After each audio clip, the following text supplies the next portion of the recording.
Sure, testing. Got audio? Okay, so camera's there and then, sweet. Wow.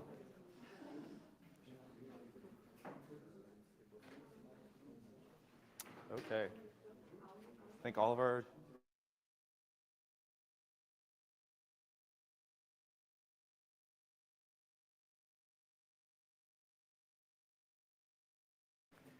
Hello, everybody.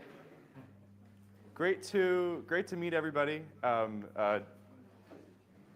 It's kind of surreal. I just got in like 11 p.m. last night.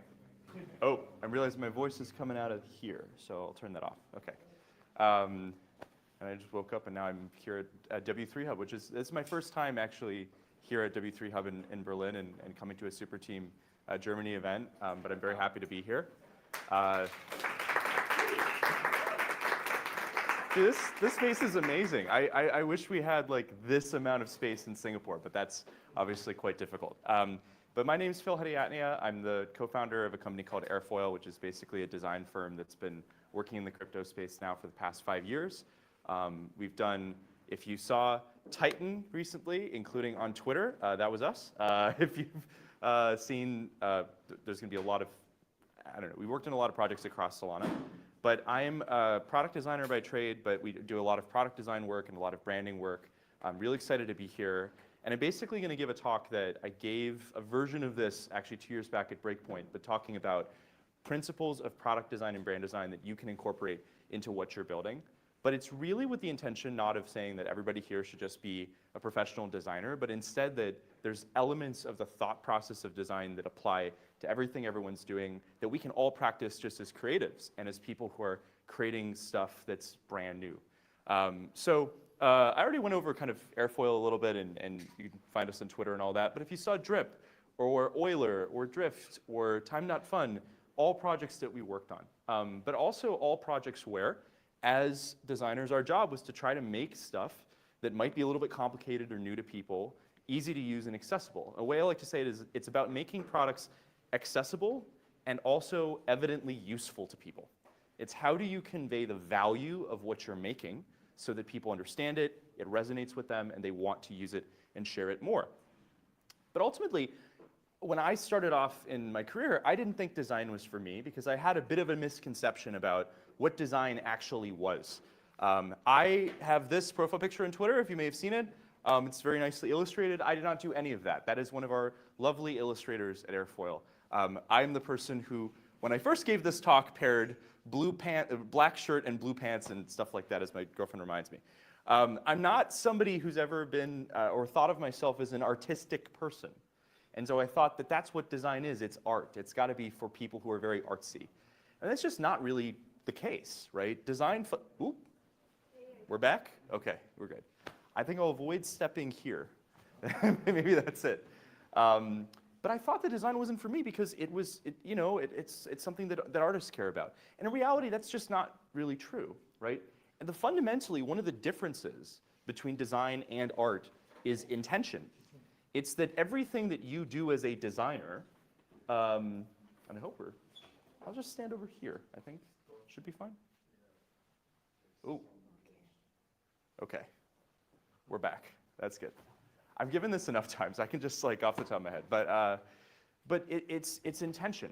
It's that, yes, you might use art, but you might also use research. You might also use communication, copywriting.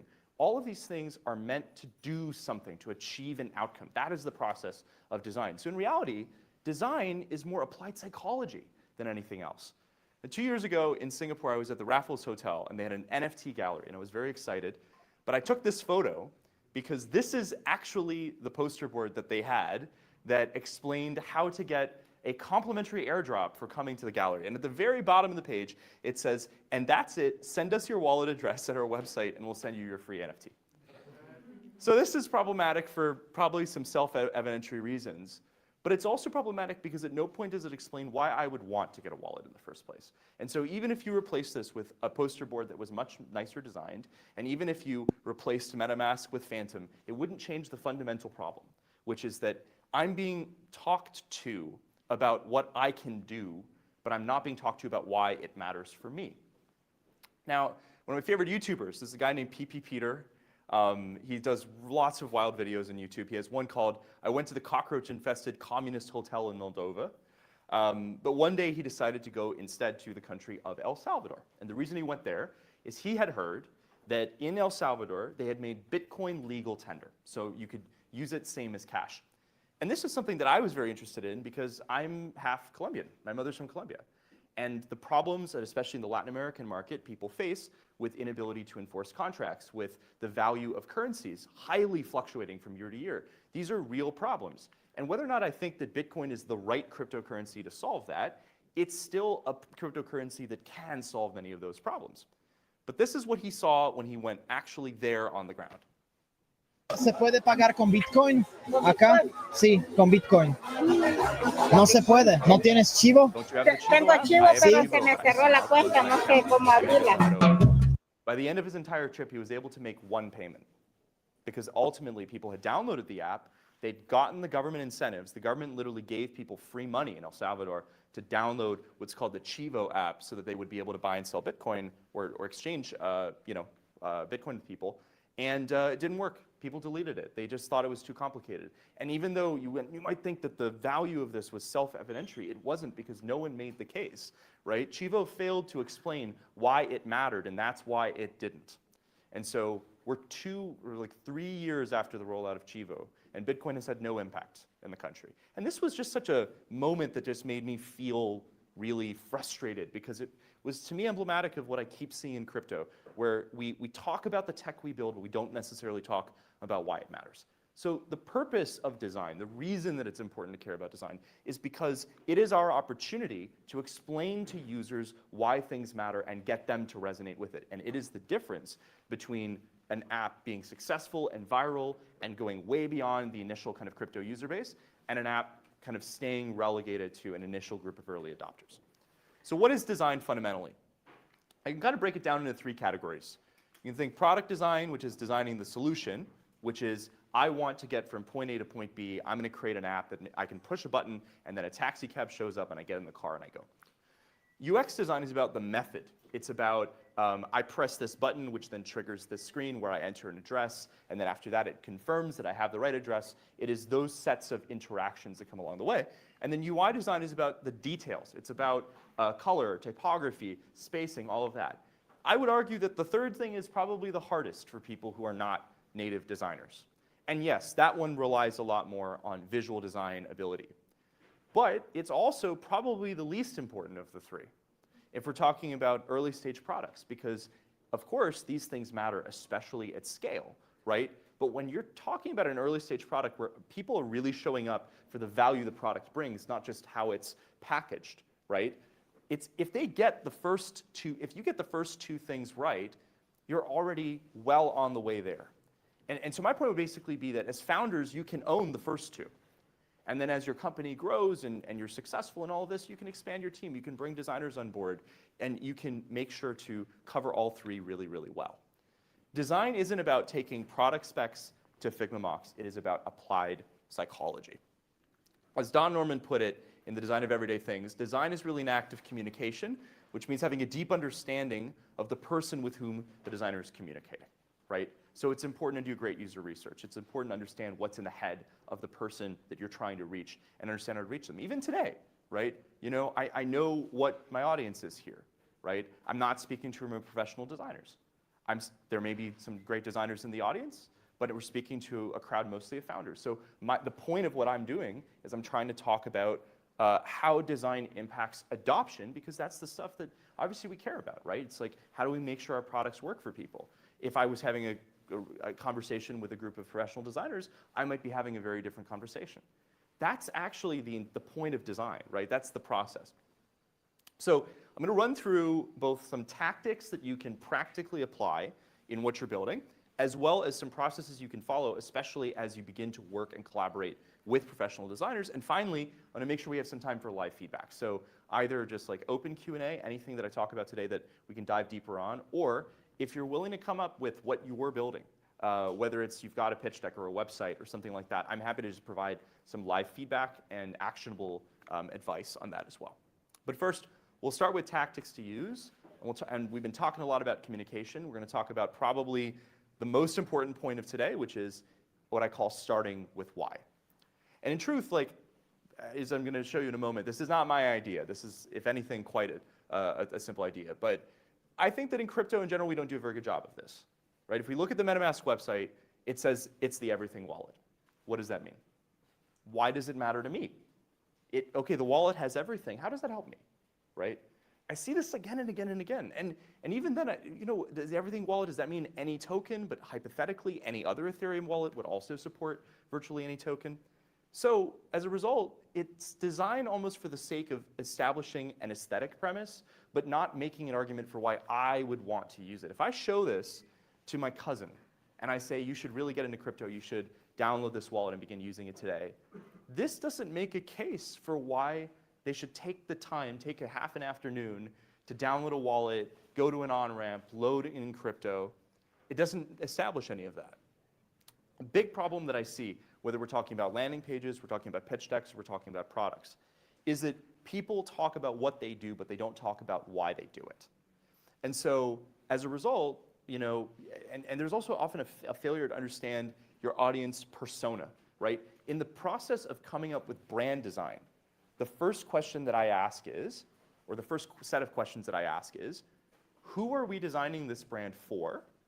What do they need to hear for them to get what we're building?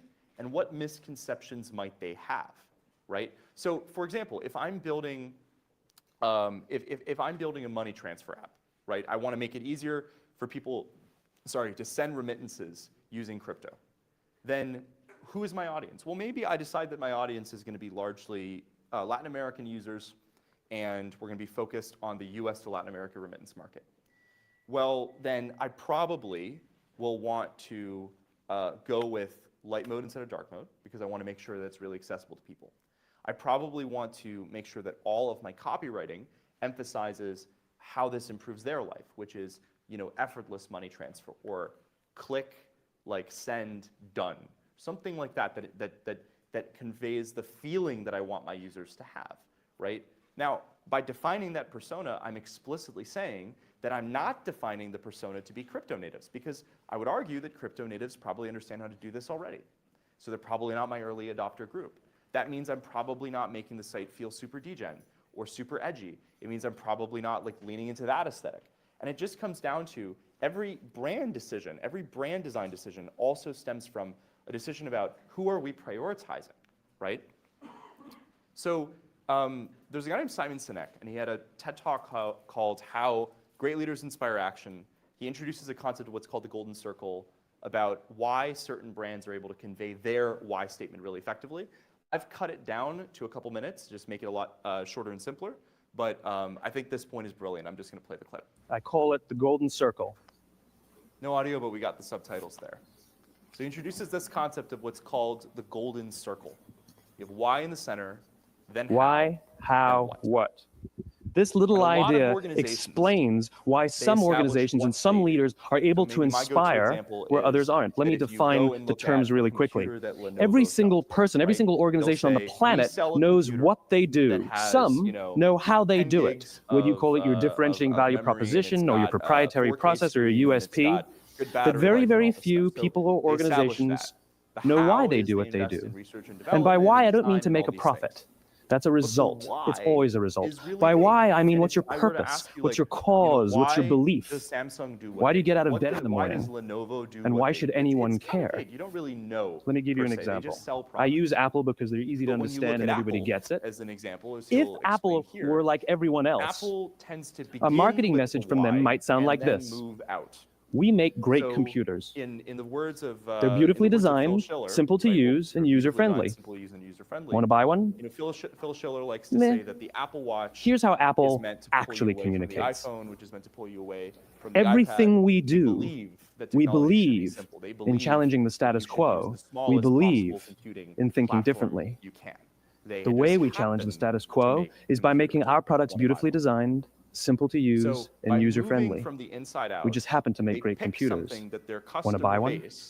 is going to resonate Totally with different, an right? idea You're ready to buy a that their computer customer from me. base is going to All I did resonate was with. reverse the order of And the then information. What it proves to us is that people don't buy what you do, people buy why you do it. Reverse the This order of the information. explains People why buy every what you single do, person in this people buy room why is you do what perfectly you do, comfortable buying a not what computer you from do, Apple. is kind of the key point, But we're also right? perfectly And this is comfortable also buying valuable an because MP3 it player means from Apple, that or a you phone can from create Apple, many or a different product DVR lines from Apple. along similar If you look at a ideas, cross-section of the right? human So as brain, he looking called from it, the right? top It's down, the what same you see is way, the the human same brain reason is that actually somebody broken into is three perfectly major comfortable buying a components phone from that Apple correlate or a computer from perfectly Apple. It's with the golden because circle. they Our newest resonate brain, with our Apple Homo as a sapien brand. brain, That's the difference our between building a product neocortex, and building a brand. corresponds with the what level. Now, this The is really neocortex is important responsible as for well all of our because, as he rational puts it, and it's, it does line up with the way that the human brain works. But the other thing is that when I was actually in high school, obviously a long time ago, I did debate.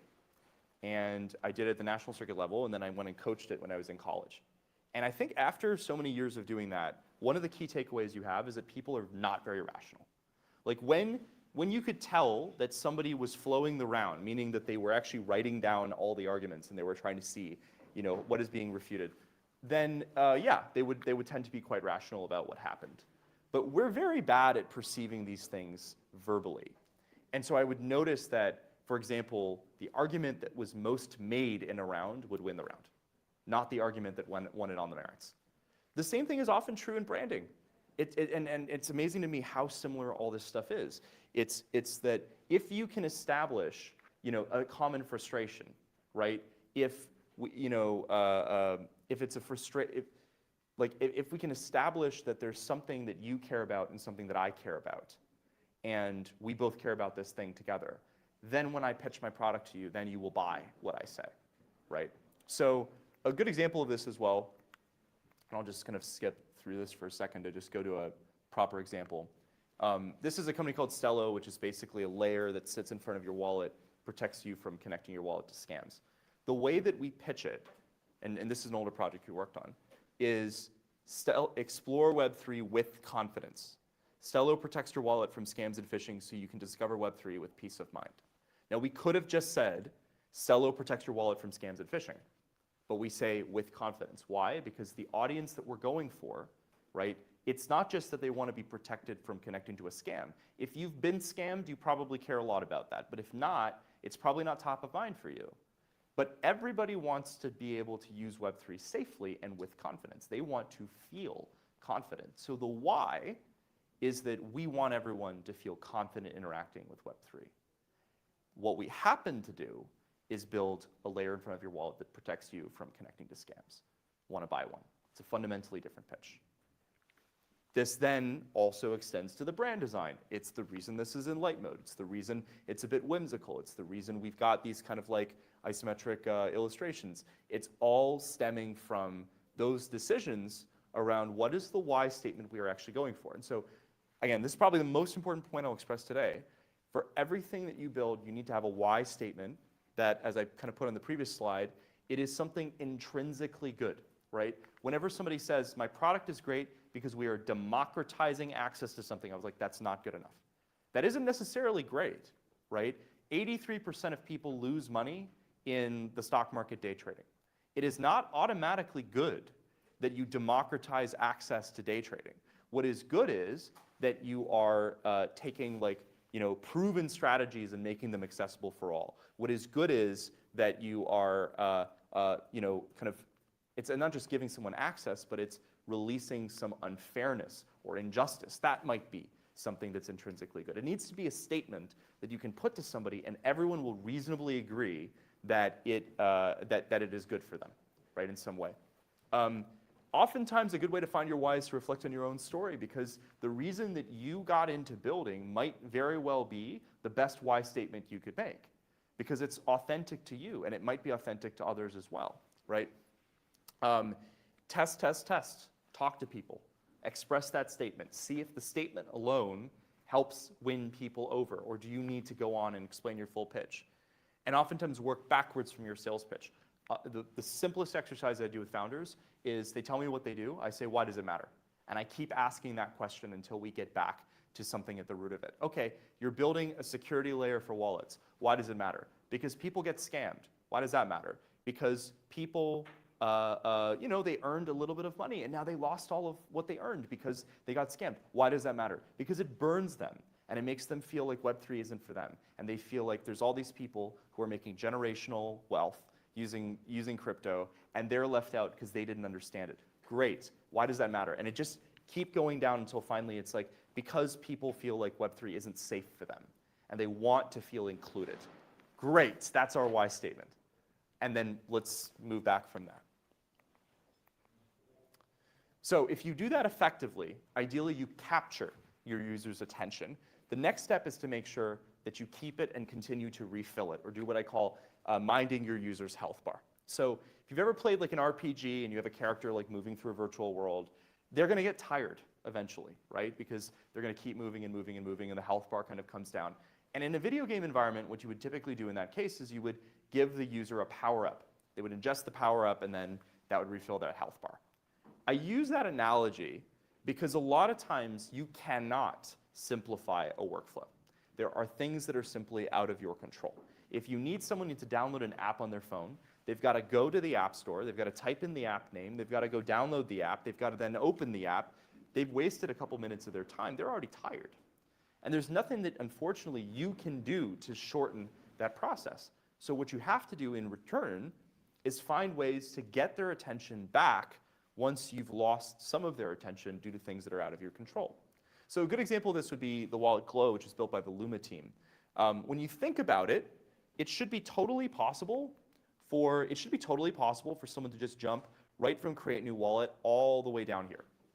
They shouldn't need anything in the middle there. But the reason that they have it added in is because by the time you're on the screen, right, you have already done, as I mentioned, many, many different steps. And so you're already tired.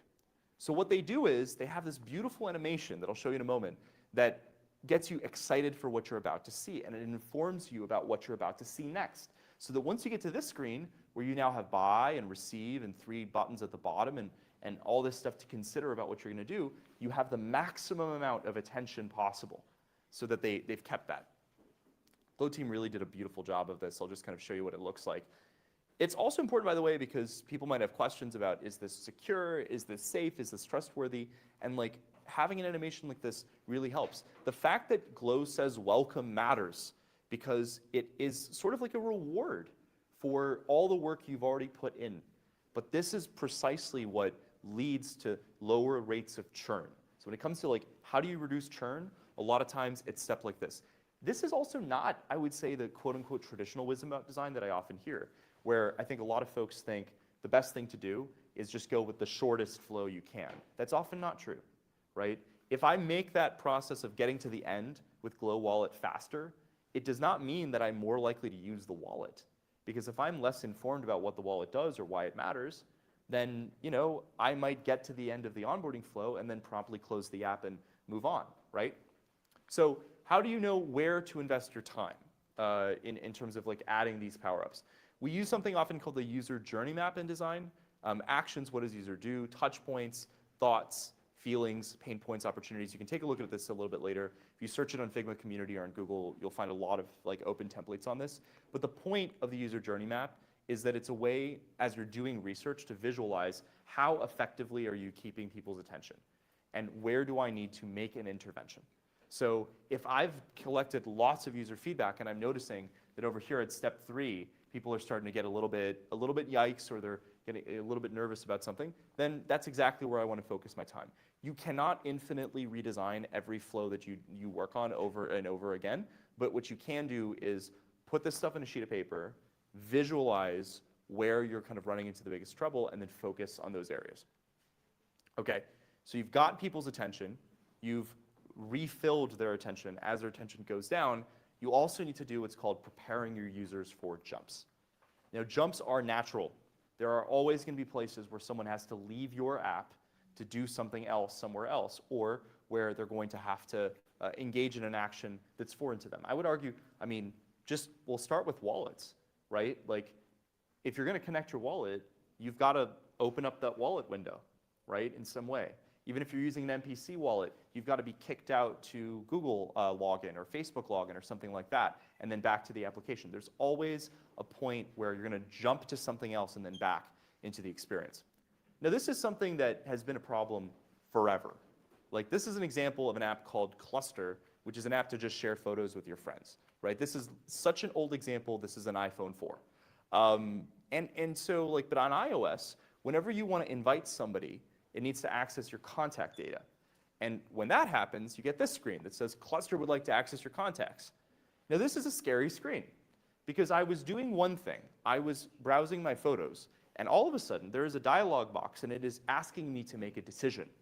Well, now I'm focused on the decision, but it feels jarring because it wasn't what I was doing before. This is where users drop off, because even if they click OK and they move to the next screen, that health bar is down. They don't feel as if the experience is as consistent anymore. And you might say that, yeah, people see these dialogues all the time, but we see this over and over again in user testing. Like, this is where users begin to feel a bit uneasy. So how do you solve this problem? Use address book. Inviting friends is simple when choosing them from the address book on your phone. Otherwise, you'll have to type contact info individually. And the reason this screen works is that not only does it prepare you for what you're about to see, but it also reframes that jump as something good for you, right? It's not that, hey, there's going to be this screen coming up next, watch out. It is, hey, would you like us to make it easier for you to invite your friends? On the next screen, just click OK. That very simple step makes all the difference. Now, it frustrates me that we don't do this in crypto, because whenever a signature screen pops up, for example, regardless of which wallet we're talking about, it's not particularly human readable. And that stuff is getting better, but it's not quite there. But at the same time, I would argue that existing OpenID and OAuth is also not that readable. But the way that we deal with that outside of crypto is we simply prepare users for what they're about to see. We tell them, on the next screen, we're going to ask you for these permissions. Please say OK. And here's why we need them, right? When you're logging into Google, and then you enter in your email address, and then it authenticates, and it's going to share data with another application, Google lays out, here's the data that we're sending over to this application. Here's how it's going to be used. Click next to go to the next screen. It's that sort of preparation that matters a lot. Now, when Plaid, the American fintech that basically in the US, everybody who wants to connect to a fintech app and wants to connect their bank account uses Plaid in some way. It's the way to connect with your bank account. When they got into crypto, they did this. And so here's how they laid out the steps. Market 51 connects your wallet securely via Plaid. Plaid helps apps provide reliable and secure wallet connections. OK, now I know what Plaid is. Wallet addresses and transaction histories are not stored or tracked. Continue. Then you select your wallet. Then, instead of bouncing you into the wallet itself, and this happens a lot, where, especially with Rainbow in particular, I love Rainbow, but you'll just see this open in Rainbow link. You click open, and then it just sends you into the wallet itself. And then there's a delay before that pop-up appears, and so you're like, why am I in my wallet all of a sudden? Well, what they did is very simple. They just announced to you what's going to happen next. They say, authenticate with Rainbow. And they explain to you, you're going to open your wallet, you're going to authenticate, and you'll be brought right back to the app, right? Then open in Rainbow, then connect, which also means if the wallet fails, let's say somebody's on a 4G connection and it's a bit iffy, and the wallet doesn't honor the connection for some reason, which can happen, they now know what the process was, which means they know to go back and double check. They're like, oh, I was supposed to be sent to Rainbow to authenticate something, but nothing happened. Let me try that again. So this resolves a ton of usability problems all in one go. OK, you've done all of that. You've gotten attention. You've kept attention. You've refilled attention. It's also important to do what I call give first, then expect in return. I think that a lot of folks think, and I understand why, right, that the best way to motivate users is just an airdrop. And it's true. I mean, it's a stimulant. It works very effectively at getting users on board. But the flip side is that I think that there's sometimes a misunderstanding about how to make incentives actually stick with people, right? It's not the case that just by promising someone an outcome, they're going to be motivated to complete it. People don't perceive outcomes as real until they've had a taste of them to begin with, until they've actually received. Once someone receives something, then they begin to anticipate, expect, and be motivated by the promise of receiving more things in the future. And this just goes back to kind of basic psychology, kind of Pavlovian psychology, right? It's like that in order to train the dog, you need to first give the dog a treat, so that then when you use that as an incentive later, it's actually effective. But I also think that motivating people purely on the basis of airdrops is a problem because it motivates behavior that isn't necessarily reminiscent of the broader audience you're trying to go for. If you're building a Web3 game and everyone's there to airdrop farm, the problem with that is that you're going to build a product for those users. But when you need to leave that user group and you need to go for a much broader user group, you're going to have a problem that all the stuff that you optimized for in that initial part of the journey, it doesn't actually help you reach the next audience. So I would argue that you can always reframe things as give first to then ask. And here's what I mean by that. If we look at the example of Dialect, which is a wall-to-wall messaging app in Solana, when you open the app for the first time, they say a gift for you. We just dropped you the welcome pack. Go to your profile to open it and see what stickers you got. You open the app, and then you've got this set of collectible stickers, and literally it unwraps and opens, and it's got this beautiful animation. And then you get to the screen where you can see the stickers that you just got. Now, the problem with any messaging app, any new messaging app, is that you have to get your friends on it if you're an early adopter. Otherwise, a messaging app is useless. But that creates a huge, huge pressure on initial users, right? So what the Dialect team did that I thought was really smart is they said, if we give you stickers, to use them, you need to have people to send them to, which means you have to go and onboard people. So we can give you something that doesn't have to be points, but still creates that relationship where people feel an affinity with the product. And we don't even need to make it like an airdrop. I thought this was a really, really brilliant strategy. Within the application that you have, right, providing users with positive feedback is a really important thing. When a transaction clears, you should say congratulations. When they, you should be finding ways to constantly reward them. But instead of saying that, hey, if by the end of the month you have the highest trading volume, here's a bunch of points, give them points on day one. Give them some sort of incentive on day one. And then every other incentive you give them down the road is going to matter more, and they're going to buy that those incentives are valuable more. Okay. Keep onboarding compelling, not just compact. This is a bit of a rehash of an earlier point, but it's really about that misconception of design that shorter is better. Shorter is not better. We do a ton of user testing across different products in the ecosystem. And like one thing that frustrates me a lot is that I'll get to a DEX or a swap or an exchange, and there's no explanation on what the exchange does, right? I would say Jupyter is pretty easy to use. I think they've got a good UX overall. But if you are new to Solana, you do not know what this means. And this is often a thing. When I'm onboarding people to Solana, they're very confused, and I have to explain what it means. And you might say, well, this is just like, we want to get people to the spot exchange as quickly as possible, so we're going to throw them straight here. But even if you go to the help center, right, you don't have any explanation of what Jupyter is. So how am I supposed to know what Jupyter is? Do I have to Google it? Do I have to go on YouTube and I have to look up videos on it? This is a huge reason I think that we still kind of suck at adoption. It's because we're putting all this work on people who are giving us a small bit of their time and expecting them to give us a ton of their time to learn crypto. When in reality, they just often just conclude, hey, this stuff isn't for me.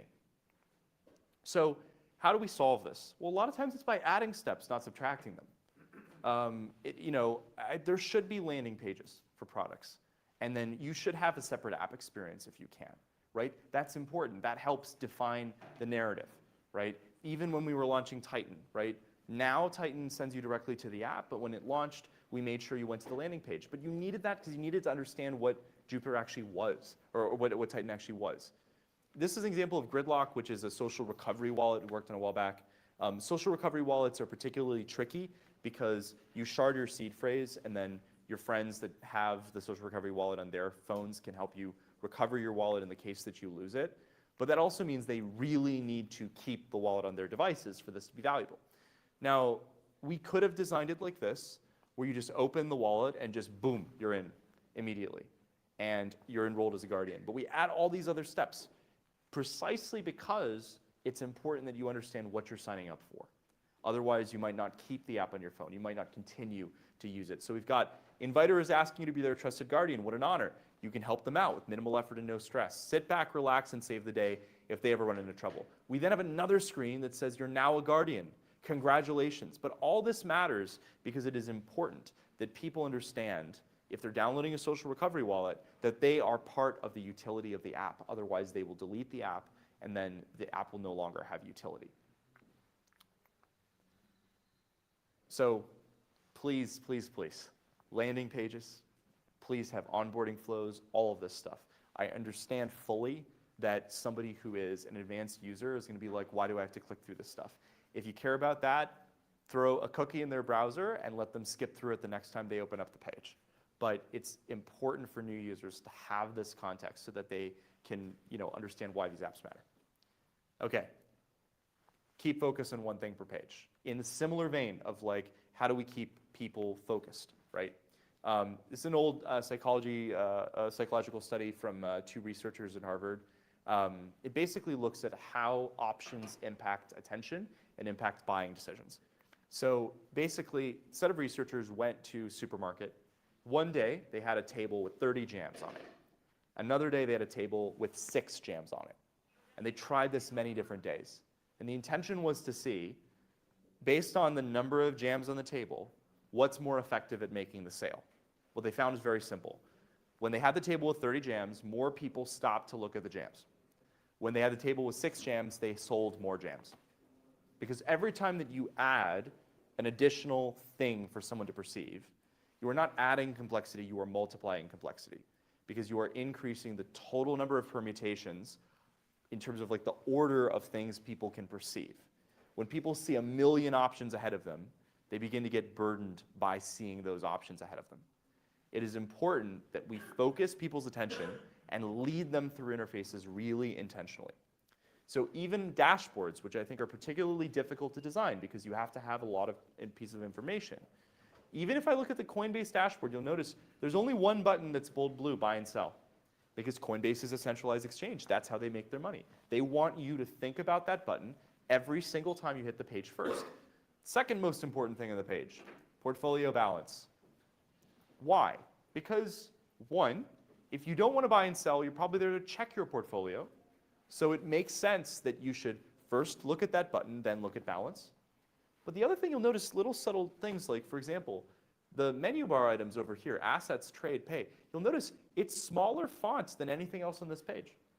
Because if every time I went to this page as a user, my attention kept going to the left sidebar, that would be distracting. So what they do is they minimize the visual prominence of that. They move my attention like a spotlight from buy and sell to portfolio balance to here, right? People don't read left to right and top down when they're looking at a page like this. They scan the page for what's relevant to them. And so your job as a designer is then to establish a path for them to follow so they feel like they don't have to scan and look around. It's not like a huge map and they have to like keep going like this, but instead that you're leading them through the flow you want them to take, right? So this is another example of Solana name service, which we worked on. And there's a few subtle things here that I'll call out. The first thing is you may notice that this card right here is slightly lighter than everything else in the interface. And the reason it is because I want you to read this stuff first. Because this is what matters. This is the point in the flow where you've already typed in a domain name you want to buy. Now, you may notice that we only have one button highlighted like this, add to cart. And you'll notice Connect Wallet is not filled in. And you'll notice this in a lot of websites in crypto, right? They'll always have this bold button in the top corner that says Connect Wallet. But I don't need my user to connect wallet yet, because if they click add to cart and they go to the next screen and they haven't connected their wallet yet, I can ask them then. I don't need to keep asking them every time they get to the page. I can just, okay, let's focus their attention there. If they read what they're about to buy, they know how to proceed with the action, and then we've got this section over here that reminds them of why they might want to buy a .sol domain to help make the sale. I don't need to distract them with more alternatives. I don't need to pull them over to the nav bar. I want to keep their attention here, right? That's what I mean by moving attention like a spotlight. I'm very intentionally making it so if you intend to buy now, you very clearly know how to buy. And if you're kind of on the fence, you're almost going to buy, you're being provided some information about why you would want to buy. And if it turns out you don't want to buy it, well, then you're being provided with other things you can buy, right? It's in order of importance, in order of prominence. So a general rule that I would express is this. When you look at your interface and you are showing it to other people and getting feedback, or even we do things like eye tracking studies sometimes, where we'll literally sit somebody in front of a laptop and we have a webcam tracking where their eyes are going, and we're seeing where they go on screen. They're going to read your interface from most visually prominent to least visually prominent. You should be able to guess where their eyes are going to go in advance. And you should design the interface such that you are leading people through the path you want them to go. One of my favorite examples of this, and I'm going to cross back to the laptop for this, is the example of Family Wallet on Ethereum, which I still think is probably the best designed wallet today in crypto. When you go to add an existing wallet, what they've done is they've done two things very well. The previous topic that I mentioned is the importance of doing one thing per page, or doing even adding steps if you need to make sure each individual step is as simple as possible. And now we're talking about like doing only one thing per page. If you go to add an existing wallet in Family, first it's going to ask you, do you want to import or restore? Then it asks you, how do you want to import? And okay, so let's say secret recovery phrase. Then it asks you, do you want to paste or input manually? And you'll notice this is different than a lot of wallets, because a lot of wallets will go and say, hey, let's just put all the different boxes on screen at once, and then maybe we'll put a little button at the bottom that says paste from clipboard, right? Here, they separate that out into two steps. First, you decide if you want to paste from clipboard, and then if you say no, then you type it in. But that, and in the spirit of like, in the spirit of preparing people for jumps, there was a text a little bit that you may have seen before that says, after you type this in, you'll be able to continue your importing process. And then they show you only one word at a time. Now, why do they do this? They do this because they're about to beautifully move your attention. You begin typing the word, and then they actually give you autocorrect so that you can just tap the word you're going to type. Very, very nice. But once you're done typing the word, that's when continue turns green. Now, if continue was green from the beginning, then every time as I'm trying to focus on typing the word, I would be looking at the button. So that would be distracting. But the result of this is that it ping-pongs your attention back and forth, but actually feels really natural. You can just quickly type, select, continue. Type, select, continue. The result is, as we saw in testing, you move through this twice as fast as moving through even like Phantom's onboarding. So this is just a masterclass in like doing this really effectively. Okay, so I've run through a lot of different points on communication, on preparing users for points of friction, on managing their attention. I've got two last things I'm going to speed run through, and then we'll get to Q&A. These are probably the two biggest things that I get asked about after doing talks like this, which is how to best work with the designer and how to conduct great user research. And so I'm giving y'all a bit of homework, but basically two books that I think are really, really helpful to pay attention to as you're building your products. How do you best work with a designer? This book is free, and it is so good, in my view, that we buy it hardcover for new members of the Airfoil team. It is called Shape Up. It's by the team at Basecamp, written by Ryan Singer. And the reason I'm a fan of it is that, first of all, I love his ideas about product and design, but it does a very good job of pulling examples of how things work outside of software design. A lot of times when you're working with an external designer, you might have this challenge of you want to provide them context on what they have to be designing, so you give them wireframes. But wireframes are too concrete. It becomes difficult for a designer to understand what they can change, what they should be redesigning in that process.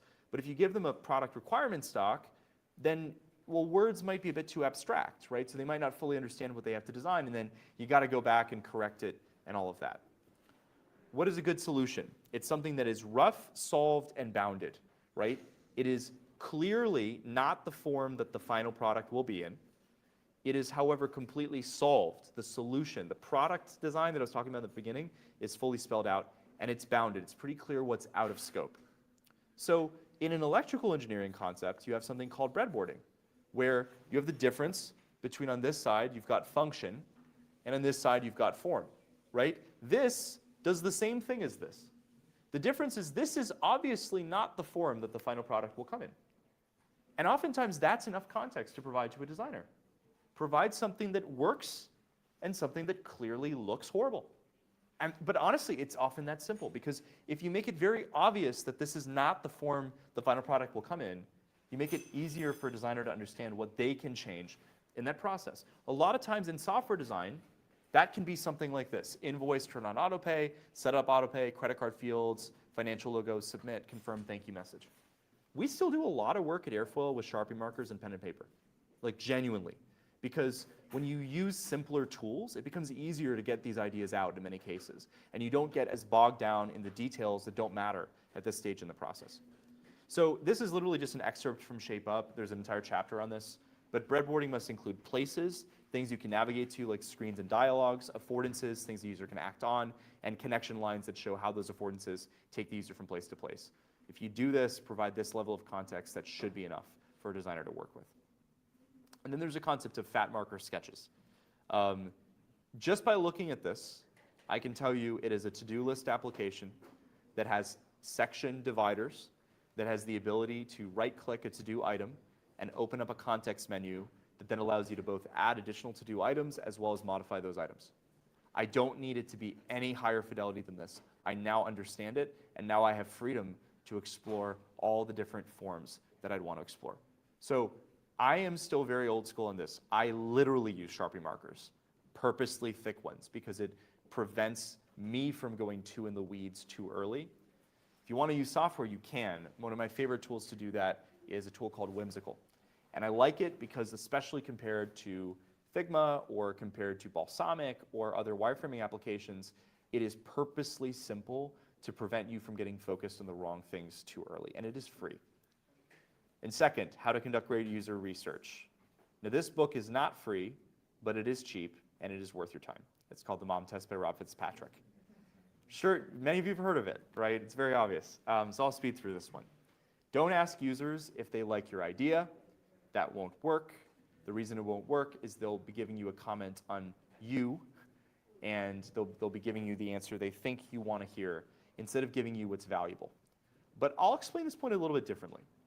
So a lot of people think, and I remember this because I was giving this talk once, and there was someone in the audience who actually was an early Apple employee, and I talked to them later about this, and I was like, did I get this right? And it's like, yes, you did.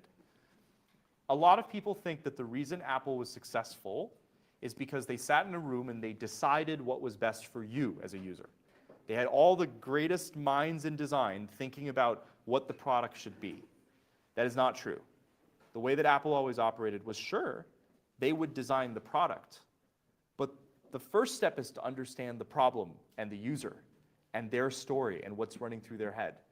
They believed that it was their job as designers to be responsible for solving the problem, but first step is to understand the problem, and that comes from the user. So when you're asking user feedback, you're not asking questions of yes or no. You're not asking questions to say, is this good or not? You're asking about stories. You want to get context. You want to get qualitative feedback, right? It's not about like, hey, do you like the wallet that I'm building? It is, tell me about the last time you used a wallet. What happened? What were you trying to do? How quickly were you able to do it? How did you feel about that? And they'll tell you a story. And they might tell you that, hey, they were actually just trying to connect to an application, but it kept failing for some reason. Or, hey, I just want to swap from USDC to Euro-backed stablecoin, but I had a lot of trouble finding it. And those little tidbits of information don't just form the basis of like how you pitch your product. They give you ideas on how to message it. They give you ideas on even what features to build. Bad questions. Would you consider doing this? What do you think of this? Do you usually do this? Because they're leading questions. Good questions. When was the last time you did this? Talk me through it. And then finally, will you sign up right now? One really great way to test and validate an idea, and this is a very old idea. I mean, the Dropbox team did this, like, I don't know, 15 years ago or something like that. They put up the Dropbox website, and then they made it look like the product was fully live. And when you went to sign up, it then said, actually, we're not live yet, but leave your email if you're interested. And that's the best validation, because then you're not saying, would you hypothetically like to use a document syncing product on your desktop? You're saying, I have a document syncing product. And it's going to make it way simpler for you to sync documents than ever before. Do you want it? And then they say, yes, I'm willing to pay for it. And then you say, we're actually not done yet, but great. That gives me validation. OK. So I'll close with this, right?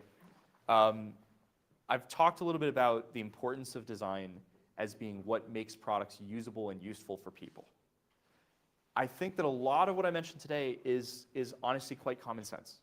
But I think that in the process of building, we get in the weeds, right? Because we're very interested in how we've built what we build. But if we can reframe everything we do to focus on the real problems that people are facing, that's the difference between a product that looks great on paper and a product that performs, right? A lot of times, if I get asked the question, what's different about Web3 product design versus Web2 product design? And I know I just spent an hour talking about Web3 product design. There's actually not any difference. These principles are exactly the same for Web2 products. They have been the same for all of time because they're based on an understanding of psychology, right? The technologies may differ, but the principles are exactly the same. So if you're looking for more advice, you're looking for more tidbits to bring into what you do, the best thing to do oftentimes is look for an analog in Web 2 of what you want to do in Web 3. Oh, you want to connect to wallet? Well, we already have OAuth, and we have passkey-based authentication, and people have been trying to figure out how to make that UX work for years. Oh, we want to show people how to visualize their finances? Well, you know, robo-advisors exist, right? Revolut exists. Like, there's all sorts of UX problems there too. Stock trading is really hard to do. And so if we want to explain how crypto trading works, why don't we just look to the best stock trading platforms, because stocks are also hard and they've figured out a lot of ways to improve it. Copy the best UX, it's totally fine to do. But there is actually no difference with Web3 product design versus Web2 product design, because it's all just psychology at the end of the day. So thanks so much for giving me your attention. Appreciate it.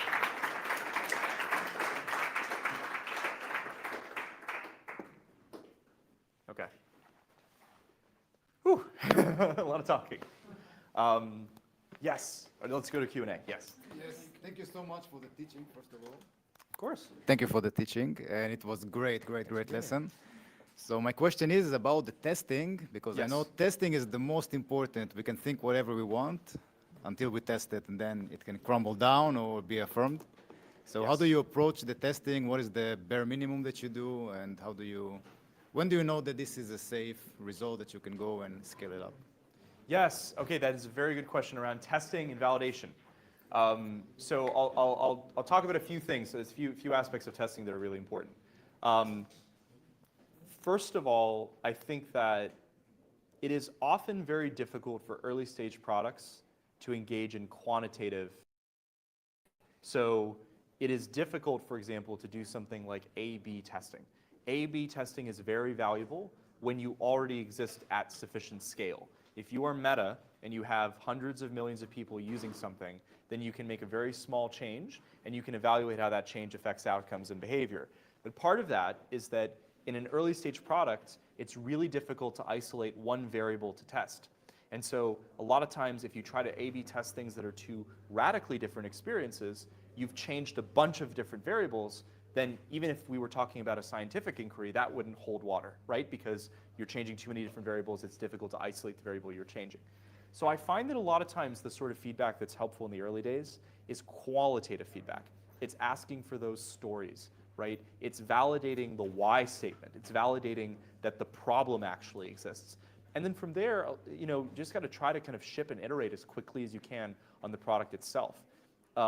And use in-person qualitative assessments as gut checks. It's an opportunity to put what you've been making in front of somebody and then see, is it generally working for them or not?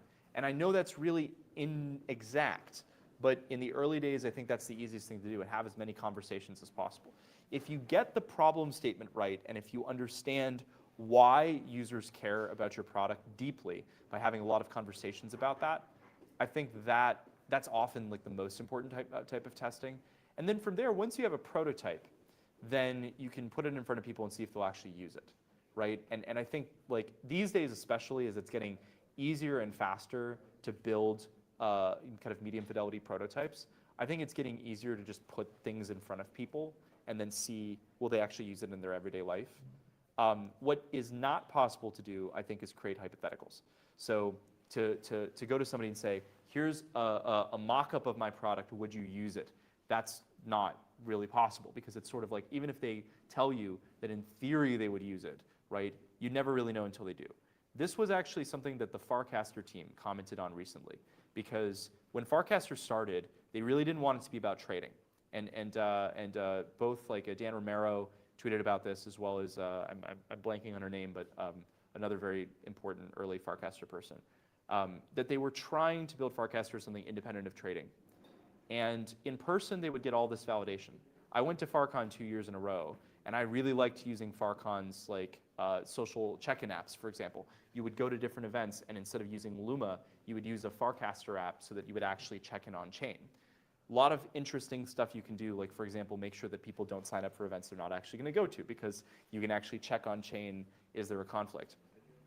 But users never showed up. And the reality was, everybody was giving them validation, saying this is great. They then created clickable prototypes.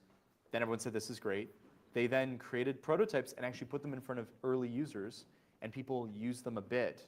But it wasn't until the full experience was shipped they realized everything around trading got adoption and everything around social didn't. And eventually they're like, wait a second, people are trying to give us the answers we want to hear instead of like the answers that are right for us. So I would say, I think that Farcaster started with an idea, a thesis, that we should create a decentralized social platform. And so they started building out a lot of things that a decentralized social platform would need to have, and then they would test to see if those things are as well designed as they could be. But I think what they missed, and that's what they've kind of expressed publicly, is that people didn't want a decentralized social platform, right? Or they wanted a decentralized social platform only so that they could connect with other people in crypto around crypto-related things. And now they've just embraced that.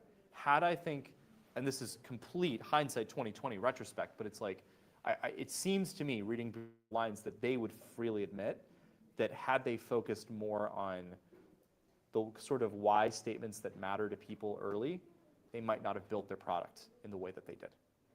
Does that kind of address your question? It is, but you also said something about putting a camera in front of people and yes. Seeing where the eye goes, and this is kind of deep level of testing. Yes. So where do you actually pull this up and see if it works? Is it big projects already or even small ones? Big projects. So we've done this on a few projects. I think that especially I do this on landing pages, because that's a case where, like, when somebody hits a landing page for the first time, they only stay for about 4 to 5 seconds before they either click off or keep going. So you have very little time to win them over.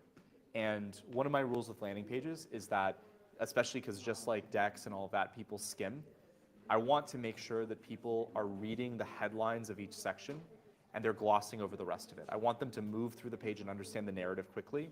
So that's a place where we'll use some of those studies. I don't think we use it very often on early stage projects, because we need to get upwards of, like, 20 to 40 participants to get meaningful data from that. There are times that we have done it only a couple times just to validate if we're kind of right. But yeah, I think that stuff gets much more valuable when projects are more at scale. Thank you. Awesome, thank you so much. Okay. Yes, you in the back there. And then next, you in the front. So it's a bit of two questions rolled up into one. Sure. First, a lot of what you said seems more B2C focused. Would you say the same principles hold for B2B, or is that a different story? Great question. So here's what I generally say about a UX design. The degree to which it matters has a lot to do with the level of competition you have, rather than is it B2B or B2C. So I say that because Reed Hastings, the co-CEO of Netflix, he has a quote that Netflix does not consider itself in competition with other video streaming platforms. They consider themselves in competition with anything that can take your attention. And I think that's entirely right. They are in competition with going out and throwing a ball outside. And it's true. The reason that consumer is so difficult is because it purely is an attention game. You are only competing for attention. And so, naturally, that is the most competitive business you could have. And thus, I think it's super crucial, right, that every element of your UX is as good as it possibly can be. Now, B2B is a bit different because let's say that you are running a billing and invoicing company. You don't have 1 million competitors, you have like 20 competitors. And so it's less competitive. People are more likely to make decisions on the merits. Even then, this stuff does matter, and here's how it matters. First of all, product positioning and messaging matters a lot. So let's look at, for example, the world of corporate cards. You have Ramp, and you have Brex, and you have Revolut, and you've got a lot of different card companies. But they position themselves in very different ways, right? Like Ramp always talks about time is money, save time. And the reason is because they're optimizing for startups that have just raised money. They're not concerned with their spending. They're concerned with how quickly they're going to raise again. That's kind of the Silicon Valley startup mindset. It's like the money's in the bank, spend it as quickly as possible to just get growth going, right? So Ramp picked the yellow color for that reason, right? They use specific copywriting in their website that invokes that because that's who they're trying to win over. And I would argue that's a very good example of design, right? Now, sure, you might say that a business would choose their corporate card on a lot of different facets, but honestly, in the sales process, which companies that they're going to put more time into understanding is still going to be based on, does the product seem like it's for me, for my business, or not? So sure, I would argue that probably if the UX isn't so great in the actual app experience, like that may not hurt them as much as it would in a consumer product, but it still matters from a positioning and messaging standpoint. The other thing is that spaces get more competitive. When we started working on DEXs, and I remember at the time, I think the largest DEX in Solana, we were working on Drift, the largest DEX in Solana was Mango Markets, I'm pretty sure. There weren't many. And I distinctly remember I was pitching a founder in New York about working with Airfoil, and I was like, hey, there's all these places where design can improve your process. And then he's like, let's be honest, Curve looks like shit and people use it anyway. And sure, that's what the mindset was, I would say 5 years ago, right? That changed. I don't think you can launch a DEX in Solana today without having a pretty high bar for UX because you are going to be compared against Jupyter and Drift and Zeta and everybody else. And if you have a bad experience, I think people will judge you for it. So what I would say is when markets are not very competitive, this stuff does not matter as much. But the more competitive they get, the more this matters. Okay, thanks for that. That was the first question. Great. The second one is a bit more less theoretical and more on hands for the Coliseum, for the pitch. Sure. Would you say like the first slide should be more of a what we do, or is it like why should you care? Because you said we should position like why, how, what. Yes. So, that's a very good question. The ideal thing is lead with why, but don't hide the what too much. So I say that also because you don't want to pigeonhole yourself. So I was just talking with one of the teams. There's a prep for Coliseum happening right now in Thailand, and I was doing a remote session with them. And there was a team that was pitching me a Deepen project. And the first slide in their deck was laying out the product. And I don't want to give away what they're doing, because obviously I don't want to talk about their specific project. But when I saw it, I immediately said, oh, I was in Singapore recently and I saw another project like it. And I immediately started to bucket it as the same product. It wasn't the same product, but I began to believe that it must have been the same, and I started mentally comparing. If you start too early with the what, and what you're doing is not completely new, I might start to confuse it with something I've already seen. And I'm not judging this Coliseum, but I was judging the last one. So I've seen, obviously, like at this point, well over 1,000 products. And so it's like the chance that I have not seen anything like what you're doing is quite low. Now, what you're doing might be meaningfully differentiated and very different, but it is to your advantage to not bias me with that, and instead to get me hooked that the problem is real, and say like, hey, there's a $50 billion market in doing like drone delivery, but all these companies are investing more and more money, but they're prevented from succeeding. Why? Because we don't have 3D mapping data. In fact, companies have told us that if they had that mapping data, that they would be willing to pay this for it. But it doesn't exist because why? It's so difficult to grant people incentives to create the data. And then you lead me into the pitch and I'm like, oh, okay. Like, but I'm convinced instead of saying like, we are a DeepIn protocol that does this, in which case I'm like, okay, I know 3 other ones and here's how you stack up. Okay. Thanks, man. I think you in the front had a question before and then we'll jump to you afterwards. Great. Okay, so my question is, understanding the journey the user had already traveled through. Yeah. So you mentioned Jupyter, and Yeah. for me, as I understood, so the journey starts later for the user, usually, because the user is already onboarded into a wallet. They did an on-ramp, maybe. They installed an extension, and afterwards, after they already went to mobile also. So those users usually want to earn money, so they will do everything needed to get there, I guess. Yeah. So I'm not sure, do you think the journey that I described fits the target audience of Jupyter? And do you think it's important to understand the journey that the user already have taken to get to your product? I'll answer the second question first, which is that I do think it's very important to understand the full journey from even before they actually enter your product experience. But on the first question, I would say that it is true, right, that if somebody has an opportunity to make money, they'll take actions, right? But only once they've been convinced they actually can make money. And this is the challenge for any financial app, right? It's you can tell somebody, hey, sign up for Wise, get $116 back, right? If you onboard other people. But once you need to give people some sort of bonus before they begin to believe that more are coming. So once somebody has begun crypto trading, right, and maybe they've had 1 or 2 quick wins, that's when I think they're highly motivated and they're more willing to go browse documentation or YouTube or find explainers and stuff like that. But before, you've probably heard this, right? You talk about crypto to somebody who doesn't know much about crypto, and they're like, I don't know why I would do that. You're like, well, you can make a lot of money, right? You can trade. And they're like, I don't think that'll happen to me, right? Or I don't know if I'll make money. And they're like, I made money. Here's how you do it, right? You just invest in the staking pool and it's relatively low risk and you'll earn this. And then they still don't want to do it, right? And that's all because until somebody has begun, right, and begun earning, they don't necessarily see their potential earnings as real yet. So the first step is to get them on that path. As a result, I think, it's okay, if somebody hasn't earned money yet, so they're not convinced they will earn money in the future, how do we resolve that? And that's where product positioning and copywriting and landing pages and marketing and all that comes into play.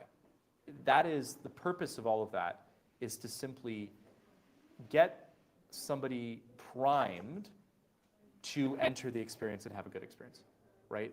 It's priming them. That's the objective. Yeah. I hope that answered your question. Yeah. I have another one, if that's okay. I think I'd like to cross to him first, and then we can come back. Okay, sure. Great. Yes. Yeah, so you mentioned sort of design principles and psychology of design, and in a world of all these AI templates and these rounded corners, where do you go anti-design? Where do you go stand out from everyone else, kind of? Well, very. I'll start by saying that that's not necessarily anti-design. No, it's not. But it's right. Why, I get what you're saying, which is that people will go for a certain aesthetic, and then when do you make the decision to just buck the trend and do something else? And I mean, I try to most of the time. So genuinely, right? If we're starting out a project, the first thing that I want to do is I want to lay out the competitive landscape, and I want to understand why have others made the decisions that they have. So we'll open Figma and we'll create just a mood board that just lays out everybody who's even remotely similar, right? And I say even remotely similar because they might be solving for a similar pain point in a completely different way, and that's still really relevant. The next step, though, is to just go out and understand the users. And if I'm hearing from users I'm always trying to find a place where the way others are positioning their products is incongruent with what users actually want, right? So let me think of a good example of that from like a project that we've done recently. But I'm struggling to think of like a very good example of this, but it's like, okay, so I'll put it this way. Let's say that we're building a DEX, but we're focusing on a different market than others are. We're focusing on a kind of a very normie friendly market. Then maybe we're going to buck a lot of trends on how to design that DEX.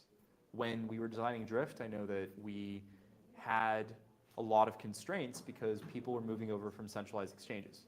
And so if I modified that interface too much, traders would reject it because they would say, I don't want that, I want what I'm used to. But these days, right, as the audience has broadened out a lot more, there might be value in, we worked on 2 DEXs or 2 trading interfaces recently that are mobile first and consumer first. And we make a lot of very different decisions. And we take more inspiration, I would say, from Web 2 apps than we do Web 3 apps on those. But it's all because the audience is different. So to more directly answer your question, everything depends on who you're designing for. So when do you buck a trend? When you recognize that trend is incongruent with what the audience wants. And so what you need to do is talk to the audience and figure out, right? Like, is this appealing to them or not? I remember when there were so many different Solana apps that were just copying the Solana gradient over and over again, right? That changed in part because people wanted to differentiate themselves. We worked on Phoenix, and which I know they've pivoted, but like they went with light mode first and they went with orange first. But one of the reasons was they were trying to win over TradFi. And so the best way to win over TradFi was to say, we're not like all those other Solana DEXs that you've seen. We're actually completely different. And they wanted to convey a feeling of precision. So that's why we went with light mode. We went with like really cool illustrations that were more technical in feel. That was one reason that Hyperliquid succeeded as well, is that Hyperliquid didn't feel as degen as other trading venues, and that won over the TradFi audience really well. So it all stems back from personas. That's perfect. Thanks, man. Yeah. Okay. Back to you. Yep. Okay, so you also mentioned MetaMask, which is, it has a broad audience, right? Yes. So it's, so what would you change on the website and the mobile each? And like that has the biggest impact. Like it can be only one change that you can apply. And I would like to know why you would do it. And why I'm asking this is because, so we are all building products that focus on niche, right? And MetaMask is already a product that is adopted by, I don't know, a bunch of people. Yes. So, yeah. I'm gonna roast them a little bit on this, but I think it's unfortunately deserved, which is, I know they've improved this and now it's like your home in Web3, but when the MetaMask team launched this site, I can't help but notice that if I show the Phantom site side by side, which shipped first, they straight up used the exact same layout as the Phantom site. I don't get why they did this, and I personally got a little bit frustrated by it because I was like, I think on one hand, if you look at the Phantom site, they say things like maximum security, jump into Web3, get more out of crypto, which doesn't really say anything. And it's this sort of like emphasizing the what and not the how, or what and not the why. I think Phantom does emphasize the why. So I feel like they did something very similar, but like lost what was really great about the Phantom one, which is your trusted companion, the crypto wallet that'll take you places, keep everything in one place, powerful tools made for everyone. This feeling of like, what if crypto was open to everybody, easy to use for everybody? They make that argument really explicitly on the Phantom site. Controlled by you, secured by us is just brilliant copywriting, right? And that just isn't the case on the MetaMask site. So I don't understand it. So to answer your question directly about like, what is the biggest thing that you can do? It's be clear about what is the why you are trying to resolve. And if we think about like Phantom versus like Soulflare, right? Phantom is trying to make the case of we are a user-friendly wallet for everyone. We want to make crypto accessible to everyone. Solarflare, on the other hand, and I'll just bring up their site, which I know that they got roasted a little bit for the brand direction. I ultimately think that they've done a good job with it and that their team is very, very good. But like, not a fan of the logo, but holds strong with the most powerful wallet on Solana. You can see how this persona is very different than Phantom's persona, right? Phantom's persona is like, are you new to crypto? We want to be the best wallet for you. And Solarflare is like, do you want to hold Solana? The most powerful wallet on Solana, hold strong. And what that says to me is that Solarflare is not going after the newbies. Solarflare is going after the OGs, the natives. So they're opinionated too about their brand direction, right? Like that we're for Solana and we're for people who care about Solana, and Solarflare is your sword and shield. It's all around these ideas of strength, liberate your finances. I love some of the copywriting here. I think it's super strong. And I think that before Solarflare did this rebrand, it was a little bit difficult to understand what made Solarflare different. And they did a good job of that. I mean, with this, I would argue that they very much have, right? Make every asset an asset. So you put the two of them side by side, and like Phantom, you can clearly tell who they're optimizing for, and Solarflare, you can tell who they're optimizing for, and there may be some overlap between the two of them, but I would even argue there's probably not even that much overlap between the two audiences that they're aiming for with these sites. That's what makes them good, is that they know who they're targeting. Awesome. Yes, you in the back. Building kind of like a launchpad framework, and it's targeting both founders and users. And I think this is a really big challenge that we have with the pitch as well, but also on the landing page. Yeah. Because it's hard to target both groups. Yeah. How would you approach that? Yes, good question. The first thing I'm going to say is that you have to prioritize one over the other. There's no way to hit both of them equally, and that's difficult, but it's true. In general, well, let me ask you a question. Who matters more for you to win over, founders or users?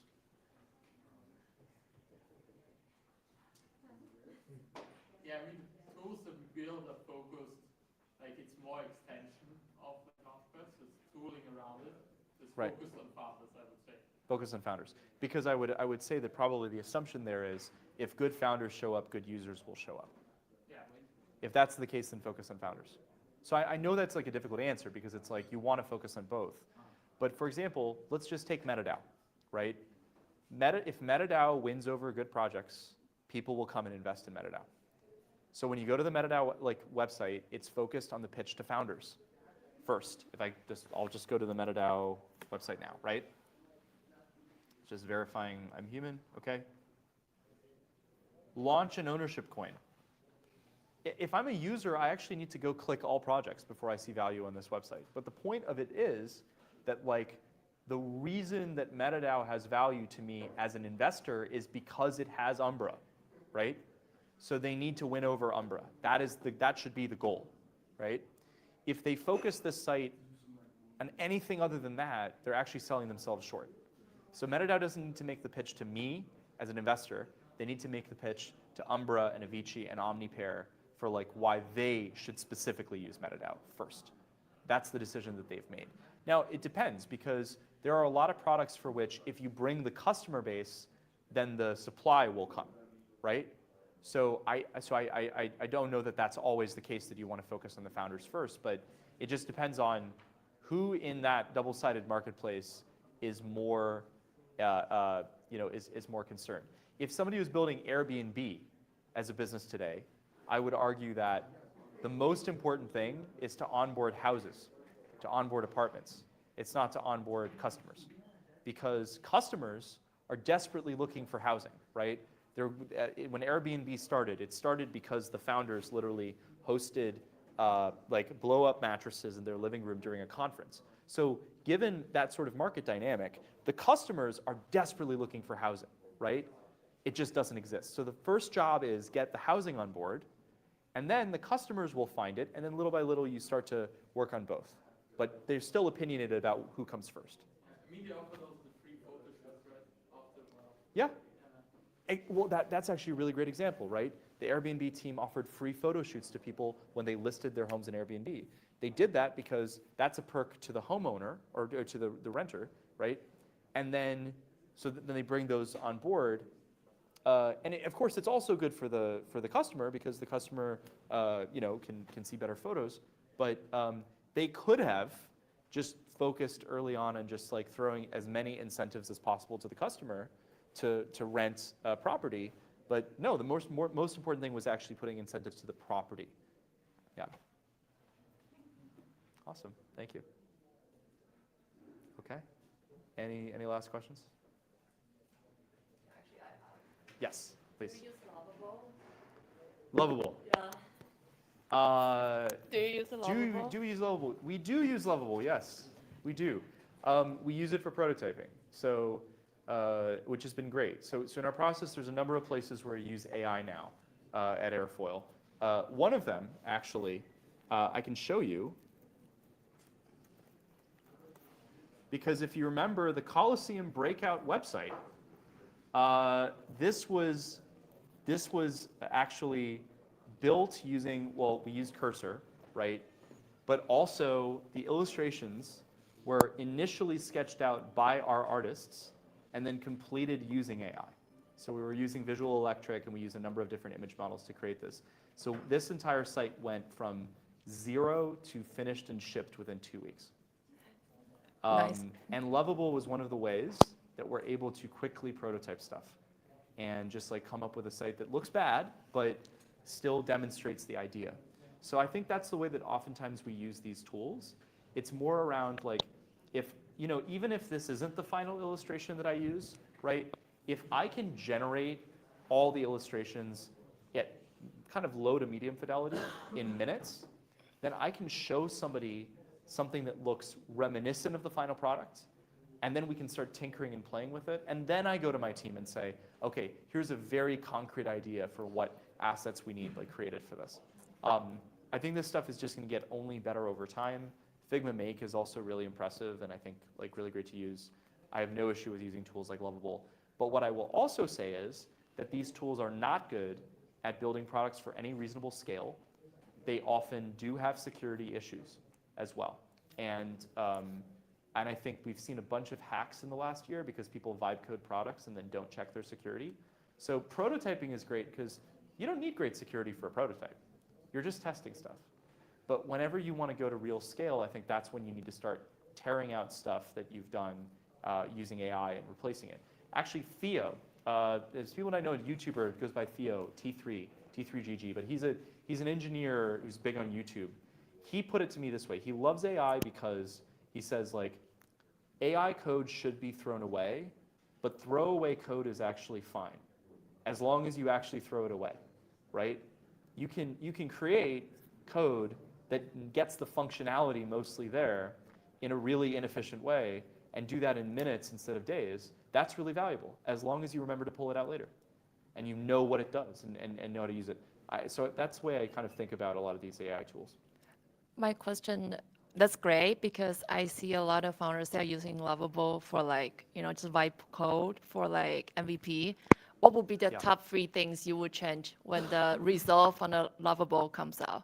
Like you test out so many times. What are the top 3 things you always change instantly? That's difficult because I don't use Lovable very much. Or like AI, this kind of tools. Well, honestly, the way that I use AI tools like that is largely, and this goes back to that idea of the difference between kind of form and function. And I'll just bring up kind of that illustration again. I use Lovable mostly to generate this image on the like what's on the left, not what's on the right. So even if the UX is like not very good, I leave it at a very rough standpoint, but it's more to just like create functionality and test if the functionality has value. But then I tend to throw out most of those interfaces afterwards. But that's also partially because like I'm a designer and it's faster for me oftentimes to just like go and work through that UX from scratch myself than to make modifications to like what AI's come up with. Thank you. Yeah.